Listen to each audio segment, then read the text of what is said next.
तो मेरा छोटा बेटा बिल्कुल भी कद्दू शौक से नहीं खाता, लेकिन आज जब इस तरीके से बने तो उसके हाथ नहीं रुक रहे थे। बिस्मिल्लाहिर्रहमानिर्रहीम। बिस्मिल्लाहिर्रहमानिर्रहीम। अस्सलाम वालेकुम, मरहबा। फूड फनगामा में बहुत बहुत खुश आमदीद। फूड फनगामा है फ़न एंड टेस्ट का ख़जाना, जहां बनती है नई नई रेसिपीज़ आपके लिए रोज़ाना। आज हम आपके साथ शेयर करने जा रहे हैं कद्दू की बहुत ही ज़बरदस्त सी रेसिपी। स्टार्ट करते हैं रेसिपी को। चिकन ले लिया है हमने आधा किलो ही हमने कद्दू ले लिए हैं, जिनको अच्छे से कट कर लिया है। और इस चनवारी कद्दू को बनाने के लिए हमने ले लिए हैं टमाटर 1 किलोग्राम, जिनको अच्छे से चॉप कर लिया है। गार्निशिंग के लिए यहाँ पे ले लिए हमने 4 अदद हरी मिर्चें।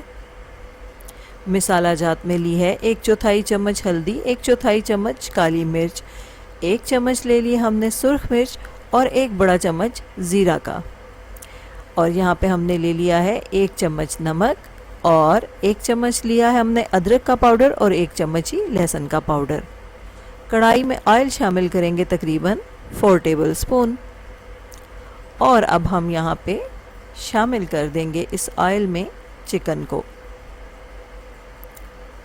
को यहाँ पे हमने 5-6 मिनट तक बहुत ही अच्छे से फ्राई करना है।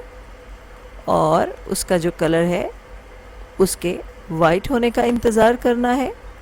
जैसे ही चिकन अपना कलर चेंज करेगा और अच्छे से फ्राई हो जाएगा तो हम इसमें शामिल करेंगे नमक, अदरक और लहसुन का पाउडर।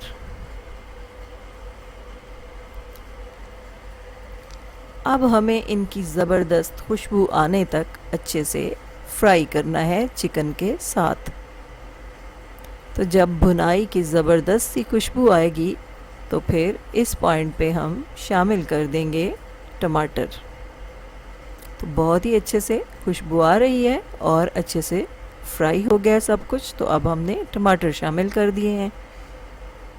अब हमें इसको ढांक के तकरीबन 15 मिनट तक अच्छे से सॉफ्ट कर लेना है टमाटर को।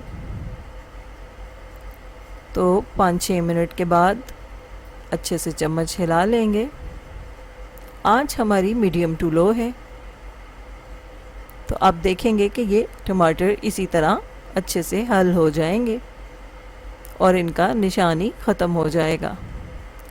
15 मिनट मुकम्मल हो चुके हैं और आप देखें कि टमाटर बहुत ही अच्छे से मिक्स हो गए हैं। थोड़ी देर हम इन्हें और पकाएंगे और फिर हम शामिल करेंगे मिसाला जात की डिटेल हम आपको पहले ही दे चुके हैं। अब हमें अच्छे से इनकी भुनाई करनी है और बहुत ही अच्छे से इसको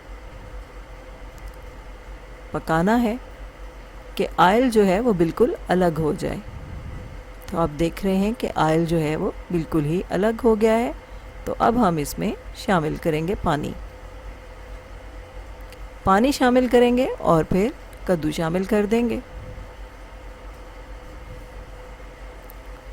तो अब हमें इन कद्दुओं को अच्छे से ढांक कर गलाना है तकरीबन 15-20 मिनट तक। दरमियान में वक्फे से चम्मच चलाते रहेंगे। आंच हमारी बहुत ही मध्यम है। तो मध्यम आंच पे बहुत अच्छे से कद्दुओं के गल जाने तक हमने इन्हें पकाना है। तो बहुत अच्छे से कद्दू जो हैं वो अब गल चुके हैं और आप देख रहे हैं कि पानी बिल्कुल खुश्क हो चुका है और ऑयल जो है वो बिल्कुल अलग हो गया है। तो कद्दू को हमने चेक किया है, बहुत अच्छे से गल चुका है। तो बस अब ये हमारा शनवारी कद्दू तैयार हो गया है।